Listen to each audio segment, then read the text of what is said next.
महाभारत। नमस्कार दोस्तों। पिछले एपिसोड में हमने देखा कि राजा परीक्षित के एक छोटी सी भूल के कारण श्रृंगी ऋषि ने उन्हें एक भयंकर श्राप दे दिया कि आज से ठीक 7वें दिन नागराज तक्षक के डसने से उनकी मृत्यु हो जाएगी। जब यह खबर हस्तिनापुर पहुंची तो पूरे राज्य में हाहाकार मच गया। राजा परीक्षित को भी अपनी गलती का बहुत अफसोस था।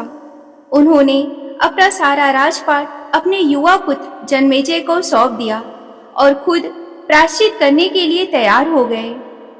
लेकिन दोस्तों, जीवन की रक्षा करना हर मनुष्य का धर्म है। राजा परीक्षित के मंत्रियों ने उनकी सुरक्षा का एक बहुत ही अभेद्य चक्र तैयार किया। एक ऊंचे खंभे के ऊपर एक विशेष महल बनवाया गया। उस महल के चारों ओर दुनिया के सबसे बेहतरीन सैनिक, मंत्रों के ज्ञाता और ऐसे महान वैद्य तैनात कर दिए गए जो किसी भी तरह के विष का प्रभाव खत्म कर सकते थे। हवा का एक भी झोंका राजा की अनुमति के बिना उस महल में प्रवेश नहीं कर सकता था। दिन बीतते गए और 7वां दिन आ गया। उसी दिन कश्यप नाम के एक महान ऋषि हस्तिनापुर की ओर जा रहे थे। कश्यप ऋषि को सर्प विद्या का बहुत ही गहरा ज्ञान था। वे जानते थे कि अगर तक्षक राजा को डस भी ले तो वे अपनी विद्या से राजा को दोबारा जीवित कर देंगे और बदले में उन्हें राजा से बहुत सारा धन मिलेगा। लेकिन नागराज तक्षक बहुत ही मायावी था। उसने एक बूढ़े ब्राह्मण का रूप धारण किया और रास्ते में कश्यप ऋषि को रोक लिया। तक्षक ने पूछा, हे मुनिवर, आप इतनी जल्दी में कहाँ जा रहे हैं? कश्यप ऋषि ने जब अपना उद्देश्य बताया तो तक्षक अपनी असली रूप में आ गया। तक्षक ने हंसते हुए कहा, मैं ही तक्षक हूँ। मेरे विष से आज तक कोई नहीं बचा। तुम भी राजा को नहीं बचा पाओगे। अपनी शक्ति दिखाने के लिए तक्षक ने पास में खड़े एक विशाल बरगद के पेड़ को डस लिया। तक्षक के जहर की भयंकर अग्नि से वह हरा भरा पेड़ कुछ ही पलों में जलकर राख हो गया। लेकिन कश्यप ऋषि भी कोई साधारण ब्राह्मण नहीं थे।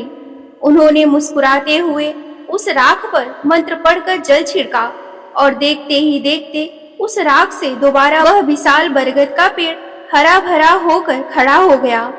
तक्षक घबरा गया। वह समझ गया कि अगर यह ऋषि हस्तिनापुर पहुंच गया तो राजा परीक्षित बच जाएंगे। तक्षक ने कूटनीति का सहारा लिया। उसने कश्यप ऋषि को राजा से भी दुगना धन देकर और विधि का विधान समझाकर वहीं से वापस लौटा दिया।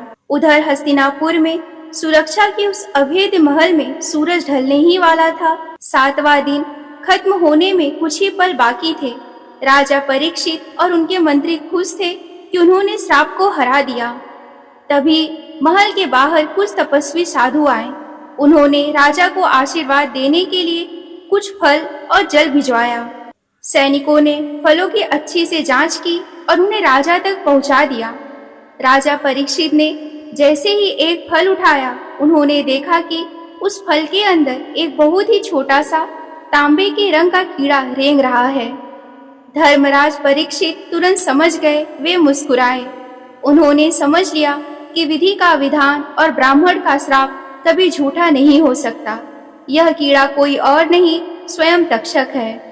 राजा ने उस छोटे से कीड़े को उठाया और अपनी गर्दन पर रख दिया। उन्होंने कहा, सूरज ढल रहा है, ब्राह्मण का श्राप सत्य हो, तुम मुझे डस सकते हो। इतना कहते ही वह छोटा सा कीड़ा एक भयानक और विशालकाय नाग में बदल गया। नागराज तक्षक ने अपनी भयंकर फुफकार से पूरे महल को कपा दिया और राजा परीक्षित को डस लिया। तक्षक के विष में इतनी भयंकर अग्नि थी कि देखते ही देखते राजा परीक्षित का शरीर और पूरा का पूरा महल धू धू कर जलने लगा। सभी मंत्री और सैनिक जान बचाकर भागे और इस तरह एक महान सम्राट का अंत हुआ। तक्षक नाग आसमान में उड़ता हुआ अपने लोक लौट गया। जब राजा परीक्षित की मृत्यु का यह खौफनाक समाचार उनके बेटे जन्मेजय को मिला तो उनका खून खौल उठा। इसी दिन उन्होंने प्रतिज्ञा ली कि वह इस धरती से नाग जाति का विनाश कर देंगे और यहीं से शुरुआत हुई उस भयंकर सर्प यज्ञ की। लेकिन क्या तक्षक उस यज्ञ में जलकर भस्म हुआ? कौन था वह आस्तिक मुनि जिसने नागों की जान बचाई? जानेंगे इस अद्भुत कथा के अगले एपिसोड में। अगर आपको यह कहानी रोमांचक लगी हो तो वीडियो को लाइक करें, चैनल को सब्सक्राइब करें। मिलती हूँ अगले वीडियो में, तब तक के लिए आप सभी को मेरा नमस्कार। हर हर महादेव।